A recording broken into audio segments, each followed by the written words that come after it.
장애인 활동 지원사가 지적장애인을 상습적으로 학대해온 사건을 YTN이 단독으로 전해드렸는데요. 경찰이 사건을 접수하고도 신속한 피해자 조사와 보호 조치를 하지 않은 것으로 드러났습니다. 이상곤 기자가 이어서 단독 보도합니다. 심한 지적장애가 있는 20대 여성에게 강제로 밥을 먹이고 효자손까지 사용해 상습적으로 학대한 혐의를 받는 장애인 활동지원사 A씨. 피해자의 오빠는 지난달 15일 폭행 장면을 확인하고 충남 아산경찰서를 찾아갔습니다. 피해자가 장애인이고 폭행 장면이 담긴 영상도 있다고 말한 뒤 경찰 안내에 따라 사건을 정식 접수했습니다. 이후 경찰은 일주일 정도 뒤에 담당 수사관이 연락하면 그때 증거자료를 제출하라고 말하고 피해자 오빠를 집으로 돌려보냈습니다. 하지만 경찰은 사건을 접수한 지 2주가 되도록 고발인에게 별다른 연락을 하지 않았습니다.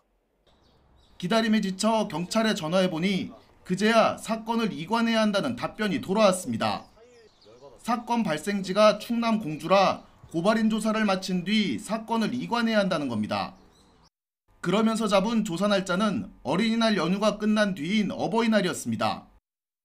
빨리빨리 안 해주는 느낌이 많이 들고요. 다음 주가 연휴잖아요. 그 다음 주에 한다고 하더라도 거의 한 달인데 가서 바로 한다는 보장도 없고. 그러는 사이 가해자는 피해자 가족들을 3차례나 찾아왔던 것으로 전해졌습니다. 해코지할까 봐 그게 조금 사실 두렵거든요. 그래서 좀 빨리빨리 얘기를 해서 좀 수사가 돼서 적금 금지? 뭐 그런 거라도 좀 하면은 어떨까 싶은데. 경찰은 YTN 취재가 시작되자 내부 절차에 따라 담당자를 배정했지만 고발인에게 연락하지 못한 건 실수였다고 해명했습니다. 그러면서 피해자 보호 조치와 고발인 조사를 곧바로 진행해 사건을 신속히 이관하겠다고 덧붙였습니다. 장애인 학대 사건을 전문적으로 다루는 기관도 경찰 대응에 아쉬움을 드러냈습니다.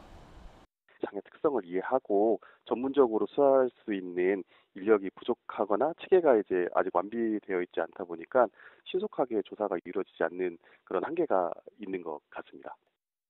신속한 수사와 보호 조치를 받기 위해 경찰을 찾았지만 세심하지 못한 대응에 피해자와 가족은 또 다른 상처를 받았습니다. YTN 이상곤입니다.